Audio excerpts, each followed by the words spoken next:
Kerala story ദൂരദർശനിൽ സംപ്രേഷണം ചെയ്യുന്നതിനെതിരെ പരാതിയുമായി CPM തെരഞ്ഞെടുപ്പ് കമ്മീഷണർക്ക് സംസ്ഥാന സെക്രട്ടറി എം വി ഗോവിന്ദൻ പരാതി നൽകി. ഇപ്പോൾ ദൂരദർശൻ ഓഫീസിന് മുന്നിൽ ഡിവൈഎഫ്ഐയുടെ പ്രതിഷേധം നടക്കുകയാണ്. ദൃശ്യങ്ങളിലേക്ക് ആദ്യം.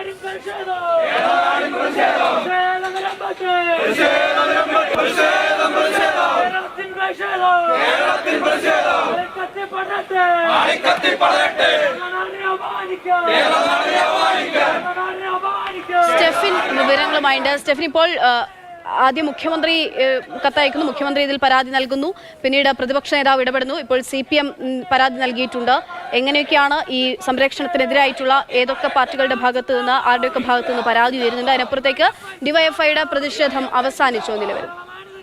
പക്ഷേ ഇപ്പോൾ ഏതായാലും ഡിവൈഎഫ്ഐയുടെ പ്രതിഷേധം അവസാനിച്ചിട്ടുണ്ട്. പ്രവർത്തകരെല്ലാം തന്നെ മടങ്ങിപ്പോയിട്ടുണ്ട്. വ്യാപകമായ പ്രതിഷേധമാണ് ഈ കേരള സ്റ്റോറി യുടെ സംപ്രേഷണവുമായി ബന്ധപ്പെട്ട് ഉയരുന്നത്. ഇന്ന് രാത്രി 8 മണിക്കാണ് ദൂരദർശനിൽ ഇതിന്റെ സംപ്രേഷണം ഉണ്ടാകുക.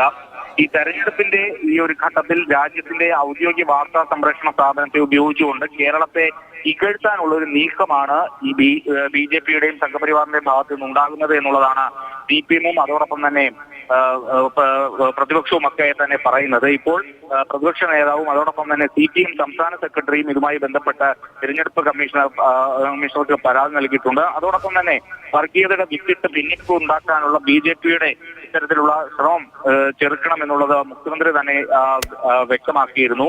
ഇതിന്റെ എല്ലാം പശ്ചാത്തലത്തിൽ പക്ഷേ ഈ സംരക്ഷണത്തിൽ നിന്ന് പിന്നോട്ട് ഇല്ല എന്നുള്ളത് തന്നെയാണ് ദൂരദർശനും അതോടൊപ്പം തന്നെ കേന്ദ്രവും അറിയിക്കുന്നത്.